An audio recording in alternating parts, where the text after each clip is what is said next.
A palavra de Deus, no capítulo 1 do Evangelho de João, verso 1, diz assim.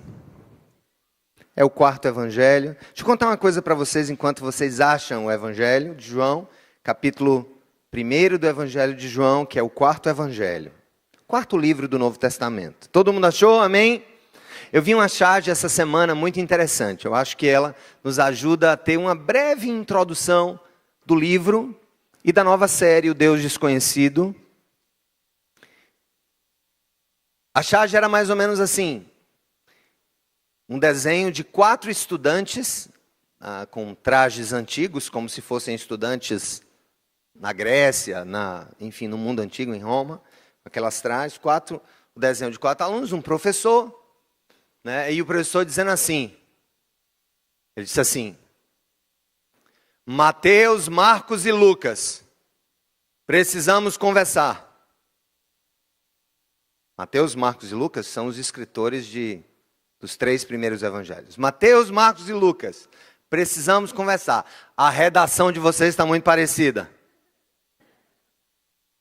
De fato, os 3 primeiros evangelhos, eles são muito parecidos, porque eles partem de uma estruturação idêntica, tá?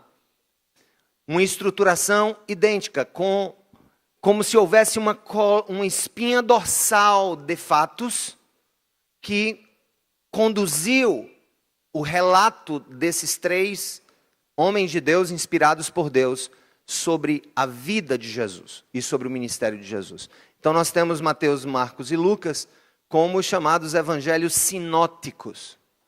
Eu vou explicar mais ou menos como você entenderia o relato de Mateus, Marcos, Lucas. Imagine que num cruzamento importante aqui em João Pessoa, vamos lá, vamos pensar no cruzamento ali deixa eu ver aqui, gente, da Edson Ramalho com a Epitácio Pessoa. Ali que tem o mercado de artesanato, aí nós temos aqui uma lanchonete. Eu não vou falar, uma cadeia de alimentação aqui do outro lado. Então, imagine que você está na esquina lanchando naquele negócio lá. Os outros 2 estão ali no mercado de artesanato, mais ou menos. Um está ali, aliás, na esquina do mercado. O outro está do outro lado. E, de repente, vem um carro, as pessoas, e o cara que vem da Edson Ramalho, ele ultrapassa o sinal e aquele carro bate. Pá! E ali há um acidente automobilístico ali. O acidente é o mesmo, certo? Mas a visão que cada uma dessas pessoas, em 3 lugares diferentes, em 3 esquinas diferentes, vai ter, ela vai ter detalhes que só um deles vai ter visto. Quem estiver do lado do passageiro que bateu o carro vai ter visto melhor como foi que a cabeça se balançou, ou se a pessoa foi para frente, se foi para trás. Quem está mais do lado de cada lanchonete vai ver um outro detalhe. Mas o acidente é o mesmo. Os detalhes sobre o acidente, tá? O grupo de eventos sobre o acidente é o mesmo, mas vai haver detalhes que foram tratados apenas por um deles. Isso acontece com os evangelhos. Mas João é diferente. João, ele escreve o Evangelho em uma perspectiva, em primeiro lugar, de um relacionamento muito próximo com Jesus, porque João é o discípulo que a Bíblia fala que era o discípulo que ele amava mais, tá? Com quem tinha um maior relacionamento, Jesus.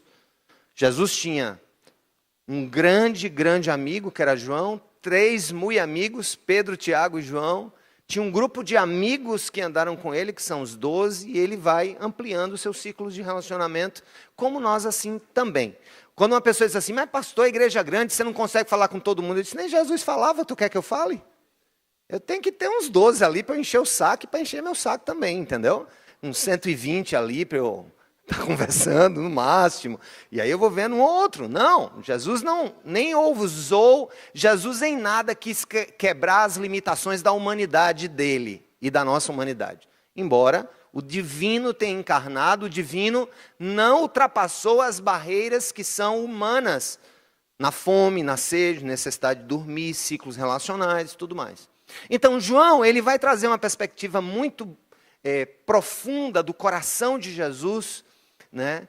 Ele vai trazer detalhes que tornam o evangelho de João, o evangelho que eu aconselho a quem está começando na fé a ler o evangelho de João, tá? Sem precisar focar muito na cronologia, em como foram as coisas, mas trazendo fatos que são muito importantes, muito chocantes. Por exemplo, no evangelho de João, que Jesus diz que a maioria das vezes. A frase eu sou, ela ecoa em todo o evangelho de João.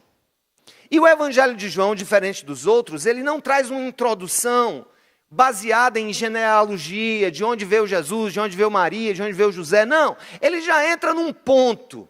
João já entra num aspecto. É como se ele dissesse assim, já foram escritos os outros 3 evangelhos, e eu vou trazer agora, o Espírito Santo conduz a trazer agora uma perspectiva diferente, uma perspectiva em que ele vai focar em alguns conceitos teológicos muito profundos sobre quem foram escritos os 3. João é aquele que vai encarar, na perspectiva teológica e filosófica, a necessidade de trazer uma explicação sobre quem é este que chamam de Deus, e como nós podemos conhecer esse Deus e quais são os atributos desse Deus. Então ele já mergulha fundo. João não está preocupado aqui, gente, com uma acurácia de fatos encadeados na história. João vai dizer agora, dentro deste primeiro capítulo, ele vai falar e ele vai dizer quem é esse Deus, que para muitos é conhecido, mas que o que nós vamos mostrar nessa série até a Páscoa é que, conquanto muitos digam que conhecem Jesus, que receberam Jesus, que acreditam em Jesus, não sabem exatamente quem é Jesus. Isso é muito triste. O que nos motivou a começar essa série, e nós somos uma comunidade, gente, que não tem nada o que esconder. Eu já disse isso para vocês e vou repetir aqui em alto e bom som, falando para quem está nos ouvindo de fora, para onde quer que isso vá. Nós não temos gavetas fechadas que não sejam abertas. Tudo que você quiser saber sobre essa igreja, você pode saber. Segunda-feira vem aqui, vão lhe dar dados sobre arrecadação, gastos, prioridade de gastos, para onde vai, para onde não vai, o que se faz, o que se não faz. Nós não temos nenhum problema com transparência. Na verdade, quem tem medo de lançar luz sobre a sua vida, tem alguma coisa que está em trevas. Então aqui nada também a gente não sai colando cartaz nas escolas, né? Cidade Viva é isso, os sinais não, mas venham. Aqui, estou dizendo aqui, sigilo fiscal quebrado para qualquer pessoa. Não é para a imprensa, nem para a polícia, para você. Eu tenho curiosidade de entender o que é a Cidade Viva. Eu quero entender grupo de contas, quem é que mexe nessas contas, quem é que recebe isso, quanto é que ganha isso. Estão à vontade. Então, como nós não temos segredos, e eu creio que a transparência, inclusive a transparência que lança luz sobre a fragilidade, ela nos ajuda a crescer. Quando você é vulnerável, quando você é transparente, Deus lança luz e ali começam a aparecer problemas ou coisas que precisam ser tratadas, você tem uma grande oportunidade. Triste é de quem esconde suas mazelas. E aí nós fizemos uma pesquisa, nós criamos um núcleo de planejamento de pesquisa com gente muito competente, com os nossos líderes, com professores de escola bíblica, com líder de conexão. E nós chegamos a uma conclusão que o número de pessoas que ama Jesus é absurdo. Todo mundo ama Jesus, dentre esses homens e mulheres aí que foram pesquisados. Mas uma das nossas perguntas nos deixou perplexos. E eu fico imaginando, se em uma igreja em que nós somos transparentes e pregamos a Bíblia, sem medo do que se diga a respeito disso, nós temos resultados como esse, eu fico pensando, como não andará o mundo ao nosso redor? nós chegamos à conclusão de que uma boa percentagem, uma significativa percentagem dos nossos líderes não acreditam em Jesus, receberam Jesus, amam Jesus, mas não creem que Jesus é Deus.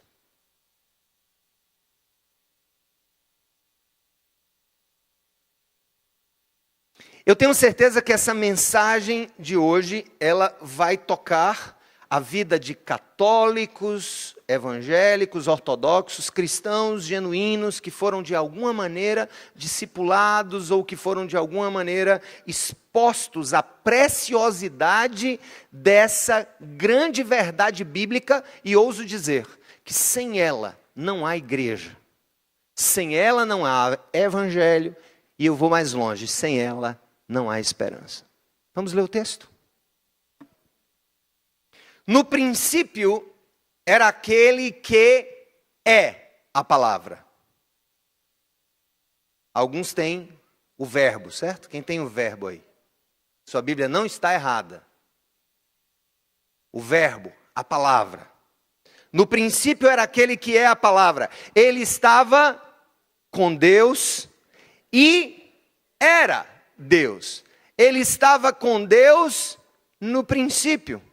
Todas as coisas foram feitas por intermédio dele, e sem ele, nada do que existe teria sido feito. Nele estava a vida, e esta era a luz dos homens. A luz brilha nas trevas, e as trevas não a derrotaram. Deixa aí a Bíblia, não fecha. Vamos lá. Sobre o Deus desconhecido. Olha aqui o subtema. Quantos conseguem ler comigo? Qual é o subtema? Quando crer não é suficiente. Tem muita gente aqui que crê em Jesus, mas esse crer não é suficiente. Porque é um crer baseado em um Jesus incompleto, limitado. Um Jesus temporário ou temporal. Um Jesus criatura e não criador. E aí, gente, observem comigo, volta para o texto. Volta para o verso 1 e para o verso 2. E nós vamos agora entender essa dinâmica que João já entra nela com todo o gás. Aí alguns perguntam, por que João começa o evangelho enfatizando uma cristologia onde ele expressa a divindade de Jesus? Ele deve ter tido uma razão muito forte. Uma das explicações para ele ter entrado logo na jugular, dizendo que aquele que é a palavra ou o verbo que estava com Deus e era Deus, e estava com Deus desde o princípio, ele tinha uma razão. E uma das prováveis razões pelas quais o Evangelho de João, abandonando a perspectiva dos sinóticos, dos três outros, e ingressando agora diretamente no ponto que é o princípio para a nossa compreensão, a grande possibilidade é que ele estava aqui, lutando contra a chamada heresia gnóstica. O que é a heresia gnóstica? A heresia gnóstica, em linhas gerais, com as suas mais diversas sub-heresias gnósticas, ela duvidava de que Jesus Cristo pudesse ser Deus, porque Deus, no pensamento gnóstico, não poderia ter contato com o mundo criado, porque o mundo criado seria, de alguma maneira, deturpado e não caberia a pessoa de Deus no meio de um mundo que é criado e que tem tantos danos, tantas dores, tantos sofrimentos, tantas coisas fora do lugar. Os gnósticos, então, negavam a divindade de Jesus, porque diziam, como Jesus, que é homem, filho de uma mulher, pode ser Deus, se Deus não tem como, em razão da sua grandeza, da sua beleza, da sua santidade e perfeição, ter contato com um mundo criado tão limitado e tão cheio de pecados e problemas e, enfim, de coisas que precisam ser reconstruídas. Essa é a grande questão que João vai atacar. Na verdade, a heresia gnóstica, ela tem sido um inimigo da igreja cristã desde os primórdios e continua hoje. E eu vou dizer aqui, como mestre nessa igreja, como pastor nessa igreja, que temos no meio dos nossos membros e líderes gnósticos.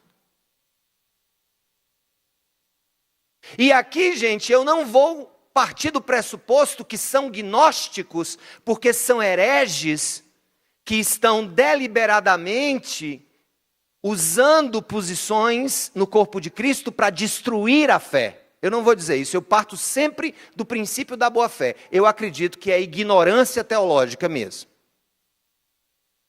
Acredito que é falta de estudo bíblico, acredito que é, uma vida de espetacularização da fé. Eu acho que é excesso de coach teológico ou da teologia do coach. É o excesso de teologia da prosperidade, é o excesso de teologia da libertação. É como se Jesus não fosse Deus por inteiro para essas pessoas, porque no fundo, há um substrato aqui, há uma fundamentação que vem correndo, e essa fundamentação ela foi criada no inferno, porque o grande problema de Lúcifer não é um homem ter morrido na cruz. O grande problema do inferno e de Lúcifer é Deus ter morrido na cruz pela humanidade. Portanto, a divindade de Jesus, ela não é, gente, uma verdade acidental no Evangelho. Ela é fundamental, ela é fundante, sobre esta verdade é que nós construímos, é que Deus construiu a sua igreja. Aí o que é que João vai dizer? Volta para o texto, você vai cansar de ler esse negócio, você vai dormir pensando nisso, vai acordar de madrugada me vendo com um dedo na sua cara, sua venta assim, dizendo, leia a Bíblia, estude a Bíblia, entenda quem você crê. Porque do outro modo você está crendo em nada. Olha o que a Bíblia vai dizer de novo. No princípio, o que é o princípio? Aí o povo está dizendo assim, então, o mundo, ou o cosmo teve um tempo e Deus está dentro do tempo. Porque se há princípio tem a ver com temporalidade, tem a ver com cronos, tem a ver com passagem de tempo. Então Deus estaria no tempo, portanto, se Deus está no tempo, Deus é fruto da própria construção do universo, é parte daquilo que foi criado. O que João está fazendo, na verdade, ele está pegando o relato de Gênesis, vai lá para o primeiro livro, guarda o livro de João, vai lá para o primeiro livro, e tu vais ver que João usa a mesma sequência de palavras. Olha o que está no livro da criação, lá atrás, no Velho Testamento. No princípio. Como é que ele começa? Quais são as duas primeiras palavras que ele começa? No princípio. Mas volta para Gênesis. É assim, vai para lá e vai para cá, vai para lá e vai para cá. Sabe, tu está aí está cozinhando a tapioca, vai para lá e vai para cá, volta e vira. Olha o que diz assim, está assando a tapioca. No princípio Deus criou os céus e a terra. Ou seja, Gênesis nos dá a figura de uma divindade que não é criada. Ele cria todas as coisas. Quando você vai agora para João, ele vai usar a mesma sequência do texto de Gênesis, vai dizer, no princípio era aquele que é a palavra. Volta para Gênesis. Se tu vais para o verso 3 do capítulo 1 do livro de Gênesis, qual é a expressão que Deus usa para criar todas as coisas? Vamos lá. Verso 3. Disse Deus. Qual foi a primeira coisa que Deus disse? Haja luz. Isso é palavra, é verbo. O verbo haver, passar, tornar-se a ser, existir.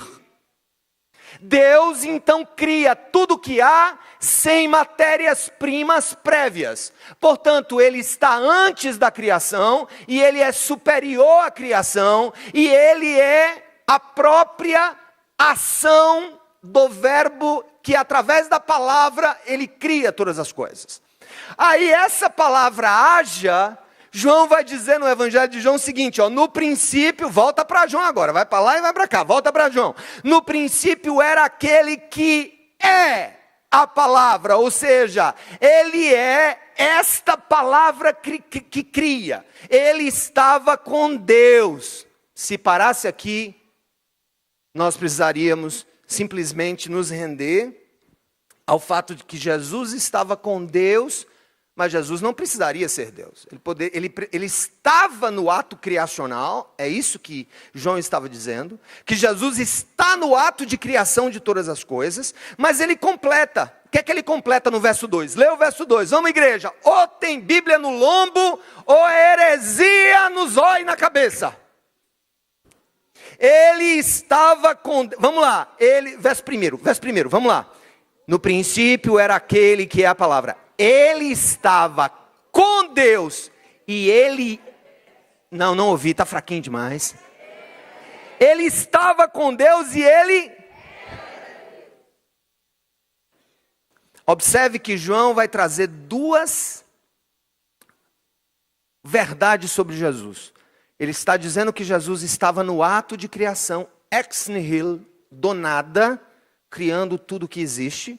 Mas ao mesmo tempo ele diz que ele não só estava com Deus, ele era também Deus. É aqui uma das primeiras expressões do Novo Testamento sobre a Santíssima Trindade. Sobre a convicção que não foi criada por Constantino, tá? Os unitaristas que não acreditam nas três pessoas da Trindade vão dizer que foi invenção de Constantino. Foi invenção da Igreja Católica, a Trindade, isso é mentira. A Bíblia está dizendo claramente que ele estava, se estava, é uma outra pessoa. Tá? Ele estava com Deus, mas ao mesmo tempo ele era. Esse é o grande mistério trinitário, em que Pai, Filho e Espírito Santo, eles são pessoas específicas, mas ao mesmo tempo eles são uma só pessoa, porque essencialmente eles são Deus.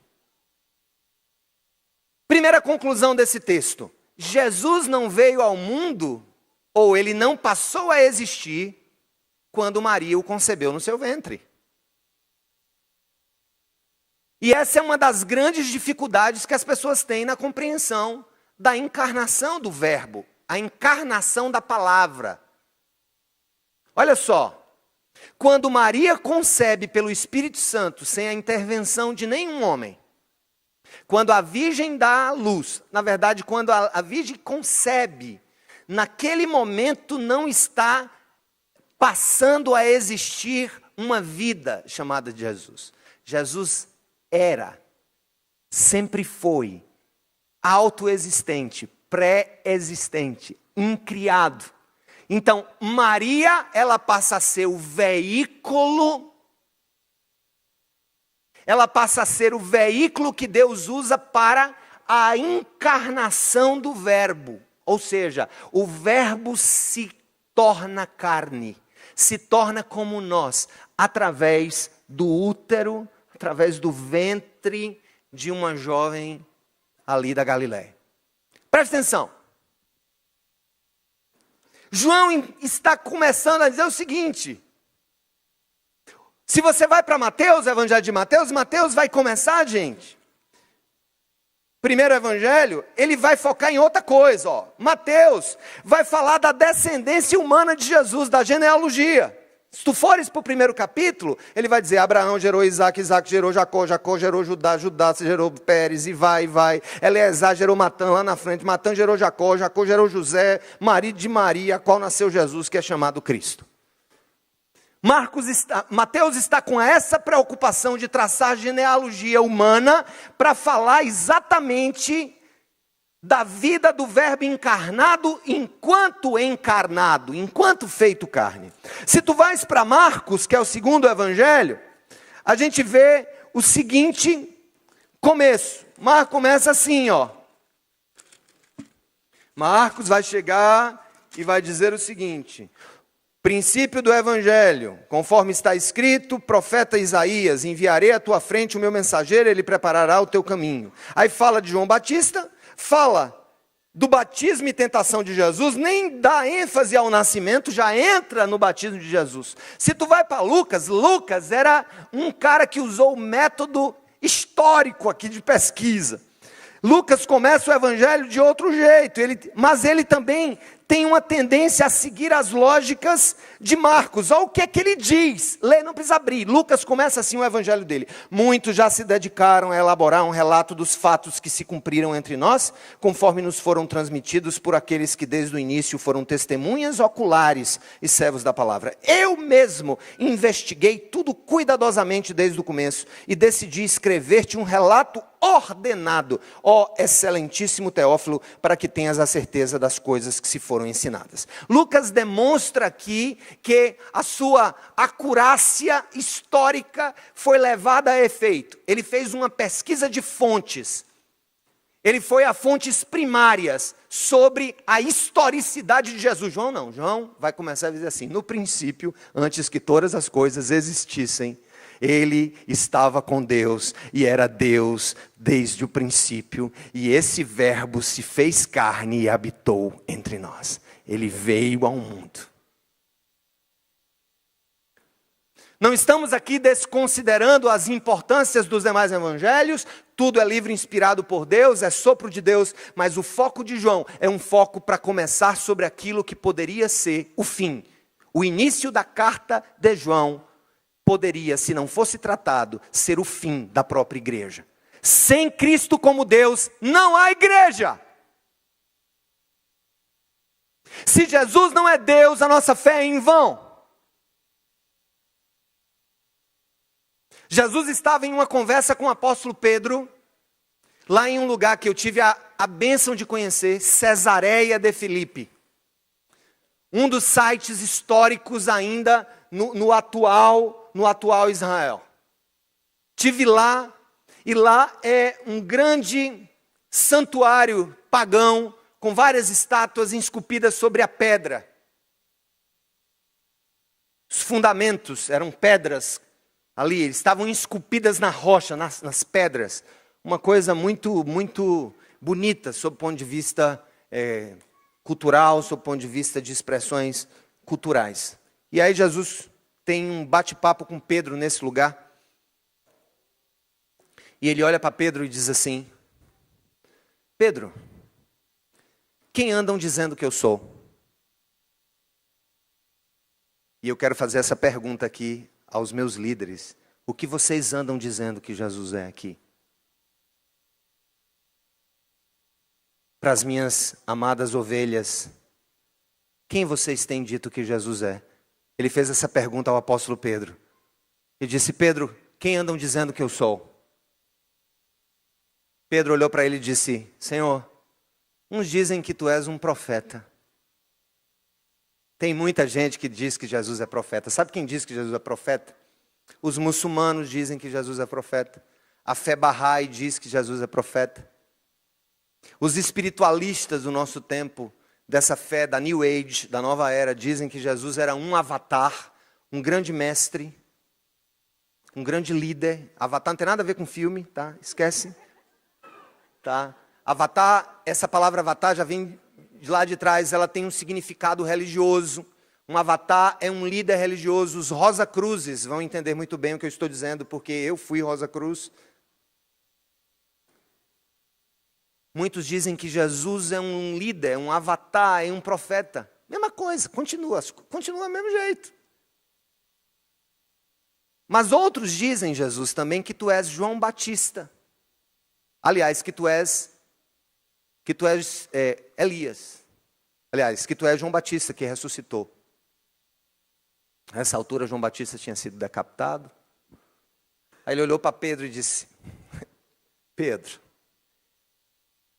e é isso que me importa. Eu vou dizer uma coisa para você. Eu não me importo do que digam quem Jesus é lá fora, na Sapucaí, por exemplo. Daqui a pouco eu vou falar da Sapucaí. Se eu esquecer, vocês dizem aí: Sapecaí, a Sapucaí. Tá bom? Olha só. não me importa. Jesus perguntou para ele, eu quero saber você, Pedro. Quem você diz que eu sou? E Pedro diz, tu és o Cristo, o Filho do Deus vivo. Jesus olha para ele e diz para eles assim, Pedro, tu és pedra. E aí entra uma confusão com o romanismo. E ele vai dizer, sobre esta pedra, que pedra? Pedro ou a afirmação de Pedro? Afirmação de Pedro. Sobre este fundamento que você está me dando aí, que você entendeu que eu sou o Cristo, o Filho de Deus vivo, sobre esta pedra eu vou erguer a minha igreja. Isso olhando para aquele panteão de deuses ali, né? Foram erigidos naquelas rochas e pedras ali. Ele diz, sobre esta pedra da minha afirmação, da sua afirmação, Pedro, eu vou erguer a minha igreja. Em outras palavras, se não há pedra, se não há a expressão, se não há verdade sobre quem Jesus é, a igreja está simplesmente construída sobre areia movediça. E a sua fé também. E o seu casamento também. E tudo que nós fazemos aqui também. Mas ora, o que é então que estão fazendo com Jesus hoje? Estão dando a ele uma formatação customizada. Nós somos uma geração que está acostumada a ir numa pizzaria, por exemplo, que tem 250 sabores, mas ainda tem lá, você pode colocar um pouco mais de calabresa, de queijo, você pode tirar isso, você pode fazer isso, mais isso, sem isso, preço, pá. O que é que nós temos hoje? Nós temos uma vida que é a gosto do freguês. Aí pegam Jesus, levam Jesus para Sapucaí e tentam identificar Jesus com o negro. Tentam identificar Jesus com a mulher que sofre feminicídio. Inclusive, parabéns, queridas mulheres, pelo seu lindo dia. A pregação não foi absolutamente proposta com nenhuma finalidade nesse sentido. Pegam Jesus e ligam Jesus ao favelado que apanha. Escuta!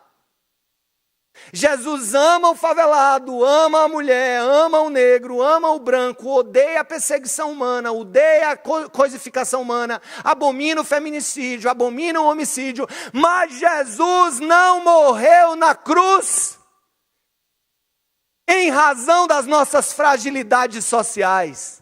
Jesus não foi morrer por tua pobreza ou por tua vida de agressões. Jesus foi morrer pelo teu pecado. Jesus não foi para a cruz para levar nossos vitimismos.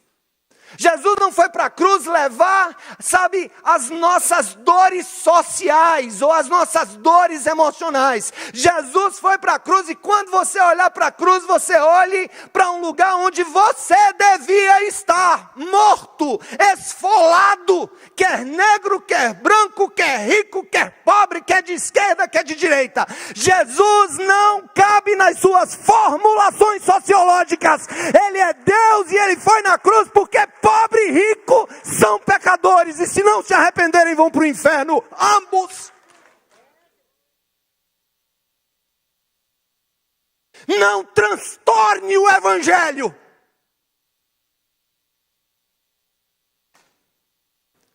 O fato de Jesus ser amigo dos pecadores, de amar os oprimidos, de demonstrar um amor por aqueles que são perseguidos, estrangeiros, presidiários. Todos estão com um caminho traçado por simplesmente serem humanos. E esse destino é o inferno.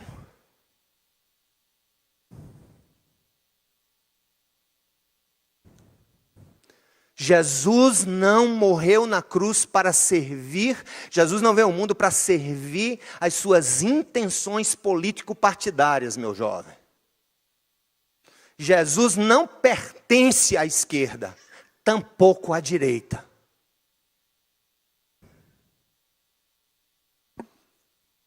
Jesus não pode ser contido nas suas formulações filosóficas, políticas, institucionais, simplesmente por uma coisa: o Criador não pode ser contido pela criatura e suas invenções.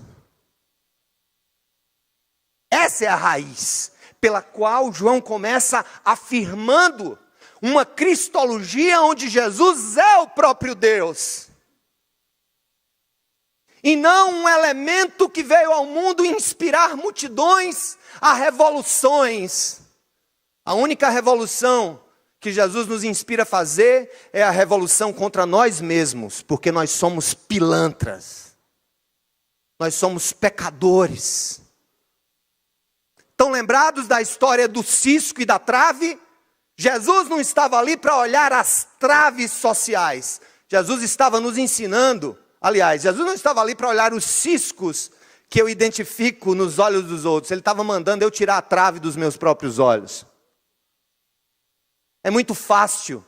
Eu elejo uma curriola, eu elejo um grupelho, eu elejo um novo pensamento político revolucionário e coloco Jesus como meu chapa, que está ali para fazer aquilo que justifica os meus métodos e os meus pensamentos. Não, Deus é Deus, acima da criatura. Jesus é incriado, soberano, superior, eterno, alfa, ômega, antes e acima do tempo, fora do tempo. Jesus não nasceu e passou a existir como ser quando Maria deu à luz. Jesus foi quem criou a própria mãe, onde o ventre ele iria usar para nascer no mundo.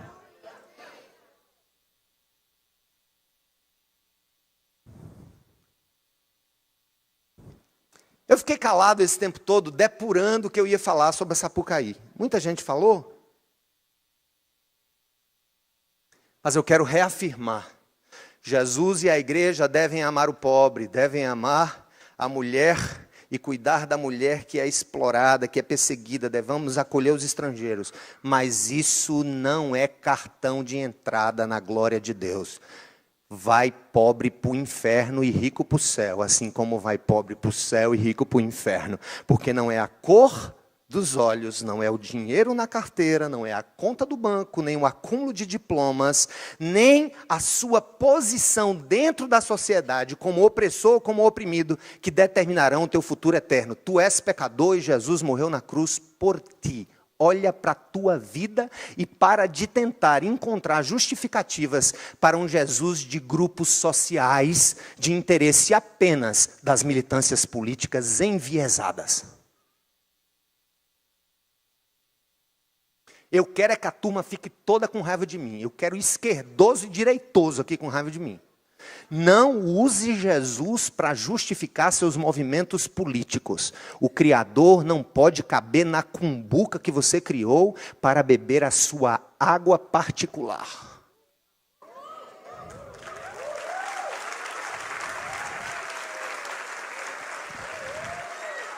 Então João, ele começa com essa, não é uma informação, é uma afirmação. É um fundamento cristológico sobre o qual toda a igreja vai sendo erigida e vai crescendo. Olha isso no verso 3, lê comigo o verso 3. Todas as coisas foram feitas por intermédio. Ora, ele não é a palavra? Quando de maneira simbólica a Bíblia diz, haja luz, Deus estava criando o mundo por intermédio do Filho, e o Filho sendo co-criador com o Pai. Nele estava a vida, e esta era a luz dos homens. A luz brilha nas trevas, e as trevas não a derrotaram. Ou seja, nenhuma treva conseguirá derrotar a luz que o evangelho genuíno lança sobre qualquer teorização humana. Então, se o Jesus que você crê é o da Sapucaí, Deus ainda é um Deus desconhecido para você. Se Jesus que você crê é o Jesus das militâncias políticas, então ainda não é o Deus que se revela no evangelho para você. Temos que começar pelo começo. Mas pastor, você está sendo sonduto ou não, minha irmã? Sabe por quê? Porque se o problema do mundo fosse pobreza, e se o fim da pobreza significasse a porta do céu para o pobre, ou para o rico que deu a comida, não teria acontecido o que aconteceu com Jesus depois da segunda multiplicação dos pães. Você sabe o que aconteceu com Jesus quando ele multiplicou os pães pela segunda vez? Vai ler na Bíblia, nem vou te dizer, mas vai ler em um dos evangelhos sinóticos. Na hora que Jesus multiplica pão, enche o bucho de todo mundo, aí ele olha para aquela multidão agora não mais faminta, mas farta de pão. Olha para eles e diz, eu sei porque que vocês estão aqui. Vocês não estão aqui por minha causa. Vocês estão aqui porque estavam com fome e eu vos fartei de pão. Quem não comer da minha carne, não beber do meu sangue, quem não viver de mim e por mim, estará perdido. Em resumo, é o que Jesus está dizendo. E aí, sabe o que acontece? Quando cortou o fluxo da Bolsa Jesus da família, Bolsa Família Jesus ali, quando cortou o Bolsa Família Jesus,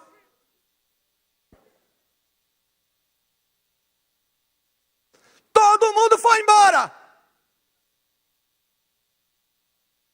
Como Jesus não levava desaforo para casa, porque Deus não leva os nossos desaforos, ele olhou para os apóstolos e disse, vocês não querem ir também não? Hein, Curriola? Querem ir embora não?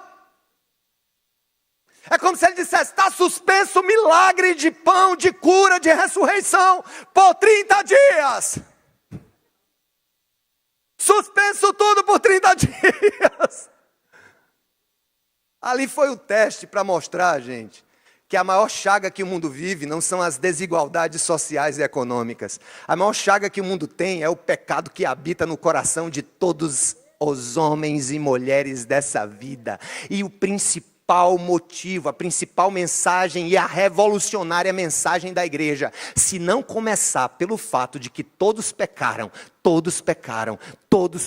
e destituídos estão da glória de Deus, nós estamos perdidos. De um lado com militância de esquerda e do outro lado com arminha na mão, achando que aquilo é que vai resolver o problema do mundo. Deixa de ser otário!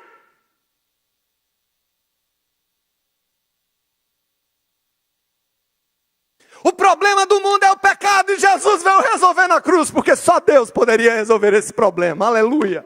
Só Deus poderia resolver esse problema. Você é pecador. Você pessoalista é pecador. Safado. Você da aliança é pecador. Safado.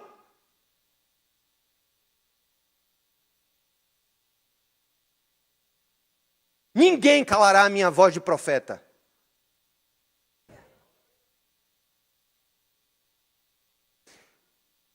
Ou você peca de um jeito, ou de outro. Não roubo ninguém, nunca tirei nada de ninguém, não sou bandido na rua roubando celular, mas traz sua esposa, traz seu marido, vê pornografia.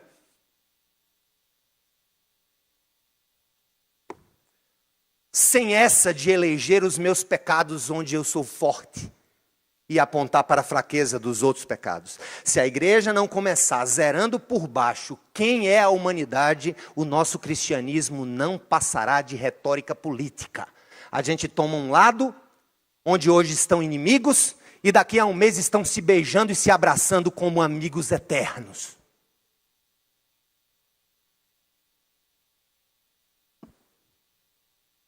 Nós somos o povo da cruz, servimos ao Deus da vida, fomos resgatados pelo sangue de Jesus, devemos brilhar em qualquer contexto, em qualquer partido, em qualquer segmento da sociedade. Foi para isso que nós fomos chamados, para sermos sal e luz do mundo.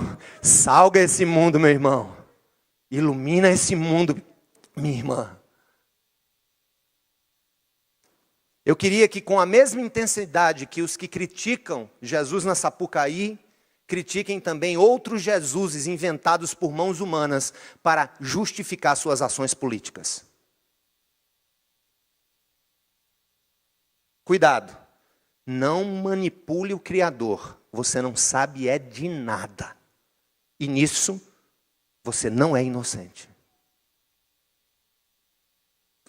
São Paulo vai dizer na carta aos Romanos, falando da criação. Eu quero aqui ler para vocês, não abram a Bíblia, sobre Jesus como Criador. E eu quero falar agora brevemente sobre a indesculpabilidade daqueles que negam a divindade de Cristo, que negam a existência de Deus. Quero dizer uma coisa para você, você é indesculpável. Pode arrumar a desculpa que for. É uma tribo muito longe. Não tem desculpa. Paulo vai dizer que não tem desculpa, porque Deus se revelou de maneira linda na sua própria criação. Olha o que Paulo vai dizer aos Romanos.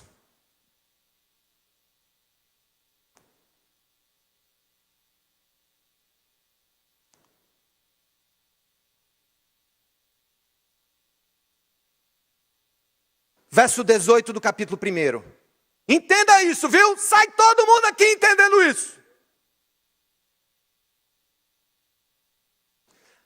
Portanto, a ira de Deus é revelada dos céus contra toda impiedade e injustiça dos homens, que suprimem a verdade pela injustiça, pois o que de Deus se pode conhecer é manifesto entre eles, porque Deus lhe manifestou. Desde a criação do mundo, os atributos invisíveis de Deus, seu eterno poder e sua natureza divina têm sido vistos claramente, sendo compreendidos por meio das próprias coisas criadas, de forma que tais homens são indesculpáveis. Ninguém pode chegar diante de Deus no último dia e dizer, eu fui muito bom, não sei o que, eu não havia ouvido falar em ti, não sei o que, não sei o que, não sei o que. Indesculpáveis, pronto. Na criação, eu vou dizer essa frase, na criação de Deus está esculpida a glória de Deus. Não é a glória de Deus, mas está esculpida a glória de Deus. A revelação, chamada aqui geral ou natural, ela serve para condenar a todos, mas não salva ninguém. Existe um Deus, outro vai dizer, eu amo esse Deus que é pregado na Cidade Viva. Que Deus? Qual? Quem ele é? Quais são os seus atributos? Que Deus você está adorando na Cidade Viva? Qual Deus? Não, Deus lá é bom demais, glória. Isso aqui é para você contar depois. Tinha um pastor brabo com as calças rasgadas. Aí foi glória, glória, glória, glória.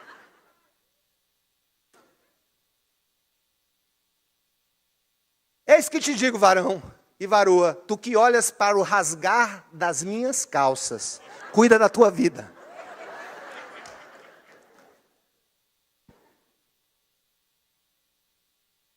Achou que ia ser levinho, né? Hoje vai ser levinho, é só surf.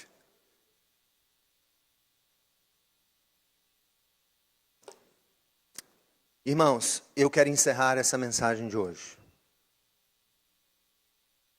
Quebrado por ela, moldado por ela,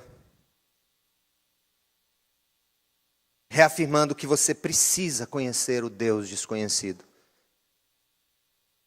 Líderes, professores, mestres, mais uma vez, eu quero lhe dar o benefício da dúvida, da inocência. Mas eu quero dizer para os falsos mestres, que podem estar infiltrados, e que estão infiltrados, Jesus disse, que viriam falsos mestres e falsos pastores e falsos profetas, e eles se infiltram nas igrejas. Eu quero dizer uma coisa para você, falso mestre, falso profeta, que está no meio de nós, mensageiro do diabo, estamos de olho em você.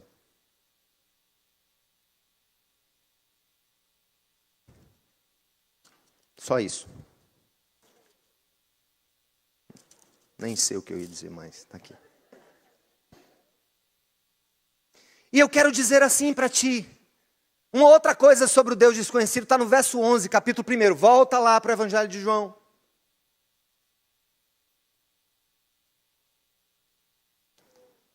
Volta lá para o capítulo 1, Evangelho de João.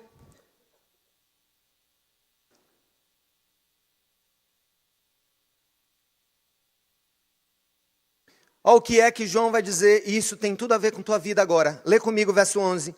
Veio para o que era seu, mas os seus não o receberam. Ou seja, ele veio, encarnou, tornou-se homem, entrou no tempo, submeteu-se aos rigores do tempo, submeteu-se aos rigores da fome, submeteu-se aos rigores da sede, submeteu-se aos rigores da dor, submeteu-se a tudo aquilo que nós humanos, nessa criação deturpada e caída em decorrência do nosso pecado, tudo que nós sofremos.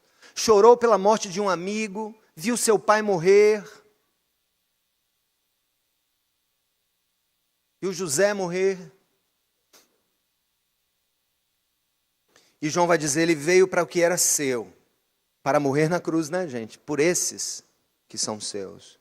Mas os seus não o receberam. Aqui João está falando da rejeição que muitos judeus, especialmente os religiosos, tiveram.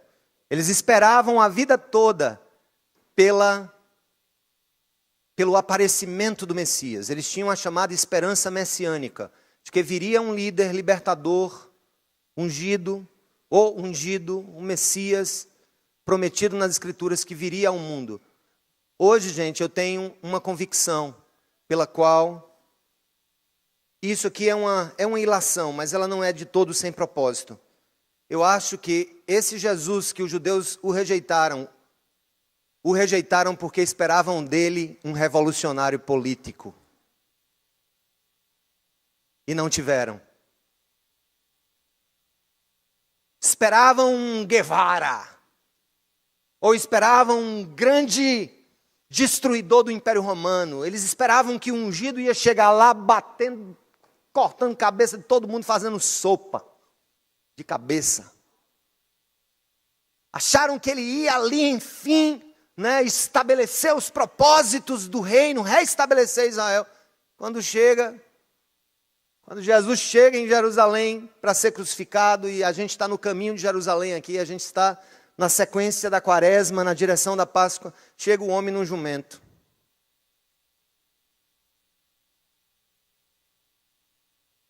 E Jesus fez aquilo para dizer assim, eu não caibo nas suas ideias sociológicas e políticas. De ninguém. Aí João vai dizer, veio para o que era seus, volta para o 11. É um vai e vem. Veio para o que era seu, mas os seus não o receberam. Contudo, aos que o receberam, aos que creram em seu nome, deu-lhes o direito de se tornarem filhos de Deus. Os quais não nasceram por descendência natural, nem da vontade da carne, nem pela vontade de algum homem, mas nasceram de Deus. Aquele que é a palavra tornou-se carne e viveu entre nós. Vimos a sua glória, glória como do unigênito vindo do Pai, cheio de graça e de verdade. Aqueles que o receberam, mas não o receberam como você acha que ele é. O receber aqui é recebê-lo como quem ele é.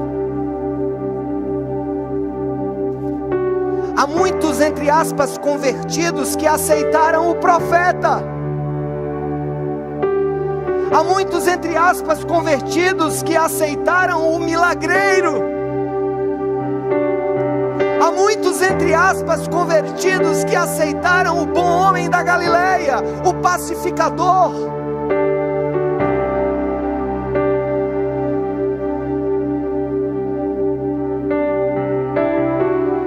Todos esses atributos de profeta, de pacificador, de bom homem, não tem nenhum sentido em Jesus ou para Jesus, se você não recebê-lo como Deus, Criador da sua vida, que tornou-se carne para te dar vida eterna. Aí João lá na frente, ele conclui dizendo assim, no verso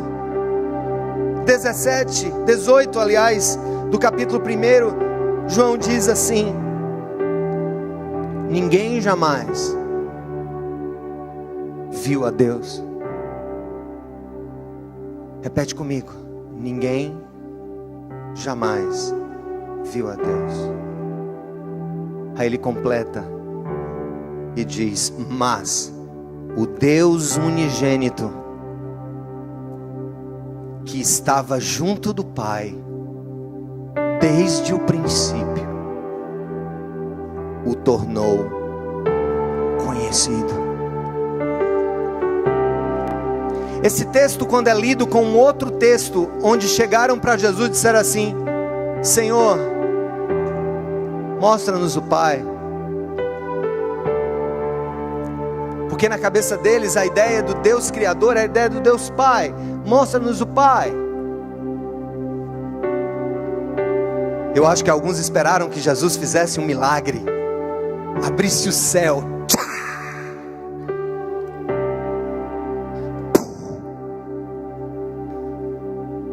esperavam que viesse um vento, que viessem tempestades, e que uma luz muito grande aparecesse, o céu rompesse, o chão vibrasse, as rochas começassem a uivar. Mas Jesus olhou para eles e disse: quem vê a mim, vê o Pai.